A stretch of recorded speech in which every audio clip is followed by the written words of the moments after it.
Hello everybody. इस episode में हम लोग बात करेंगे जीएमआर एयरपोर्ट्स के बारे में। देखिए, आज के दिन में जो हुआ वो डेफिनेटली काफ़ी ज़्यादा ट्रैजिक था। यहाँ पे जिस तरीके आप एक चीज़ सोच के देखो, एक नेशनल लेवल पे एक पॉइंट समझ कर देखो।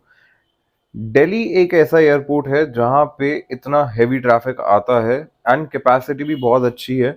दूसरी चीज़, जितने भी यहाँ पे फॉरेन ट्रैवल्स होते हैं, जो टूरिस्ट आते हैं, वो मोस्टली यहाँ पे आते हैं दिल्ली एयरपोर्ट पे या मुंबई एयरपोर्ट पे।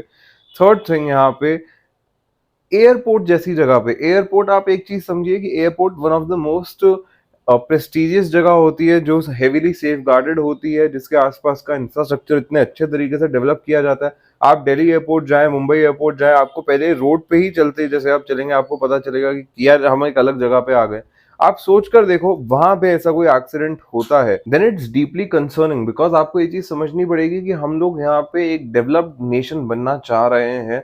हम लोग यहाँ पे एक अच्छी खासी पोजीशन होल्ड करते हैं अगर हम लोग वर्ल्ड इकोनॉमी में बात करें, and these things happening definitely जो है वो हम लोग को थोड़ा सा एक डाउन साइड लाइट में डालता है। वो एक फैक्टर यहाँ पे आपको समझना है। दिल्ली इंटरनेशनल एयरपोर्ट पे क्या हुआ, एंड यहाँ पे टर्मिनल 1 पे जो फ्लाइट्स हैं वो सस्पेंड कर दी गई हैं, जिसकी वजह से इंडिगो, स्पाइसजेट जैसी कंपनीज को भी प्रॉब्लम होगी डेफिनेटली। अब देखो, इस GMR airports and infrastructure to be blamed here? ऐसा नहीं होता, मैं आपको बताता हूँ क्यों।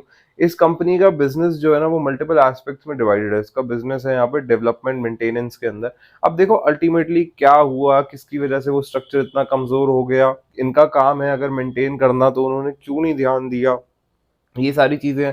कंपनी यहाँ पे ये भी हो सकता है कि कंपनी ने आगे किसी को कॉन्ट्रैक्ट दे रखा हो। अब ये सारी चीजें धीरे धीरे जो है बाहर आएंगी, एंड उसके बाद में क्लैरिटी मिलेगी कि भाई ऐसा क्यों हुआ है। बिकॉज एयरपोर्ट जगह पे ऐसा होना इज क्वाइट सीरियस। वो एक फैक्टर यहाँ पे आपको समझना है। कंपनी को यहाँ पे लॉस हुआ है बिकॉज इंटरेस्ट कॉस्ट काफी हैवी रहता है इस कंपनी के ऊपर। वो एक फैक्टर यहाँ पे आपको समझना है। कौन कौन से ये यहाँ पे ऑपरेट कर रहे हैं एसेट्स को, वो आपके स्क्रीन पे है। बिदार एयरपोर्ट है इंडिया के अंदर, इंडोनेशिया के अंदर एयरपोर्ट है दो इनके पास में, एक फिलीपींस में एक इंडोनेशिया में। जो सबसे बड़ा एयरपोर्ट इनके पास में था वो यहाँ पे दिल्ली एयरपोर्ट ही है यहाँ पे, जैसा आप लोग देख पाएंगे। तो वो एक फैक्टर यहाँ पे आपको समझना, अल्टीमेटली ये प्रॉब्लम वाला पॉइंट है। एंड सेल्स ग्रोथ तो अगर आप देखें 2014-15 की अगर हम लोग बात करें तो इनके पास में अच्छी ग्रोथ आती थी, बट उसके बाद से एक स्टीप डिक्लाइन रहा है क्योंकि अपने पोर्टफोलियो को इम्प्रूव नहीं कर पाए हैं। एंड 2960 करोड़ का यहाँ पे ऑपरेटिंग प्रॉफिट, 2930 करोड़ का यहाँ पर इंटरेस्ट कॉस्ट, तो कंपनी बॉटम लाइन में बनाएगी क्या? वो एक फैक्टर यहाँ पे आपको समझना है। डिप्रिसिएशन 1466 करोड़ का है, 794 करोड़ का, ऑल्दो अदर इनकम है। एंड यहाँ पे अदर इनकम में कुछ ना कुछ रहता है बिकॉज कंपनी बड़े स्केल पे काम करती है, बड़े प्रोजेक्ट्स पे काम करती है, तो उस हिसाब से लिया बेची यहाँ पर रहती है। बोरिंग्स 36,000 करोड़ के आसपास है, रिजर्व्स नेगेटिव में। तो डेफिनेटली डेट का जो एक इशू है वो क्लियरली यहाँ पे नजर आता है इस कंपनी पे, एंड ये कैसे उसे मैनेज करेंगे, दैट्स वन थिंग। दूसरी चीज, यहाँ पे डीआईएस ने इसमें स्टेक बढ़ाया था रिसेंटली। पब्लिक के पास में कंपैरेटिवली स्टेक कम है, जो कि एक्चुअली में एक अच्छा पॉइंट यहाँ पे हमें नजर आ रहा है। लास्ट 2022 में हमें स्पिन ऑफ देखने को मिला था।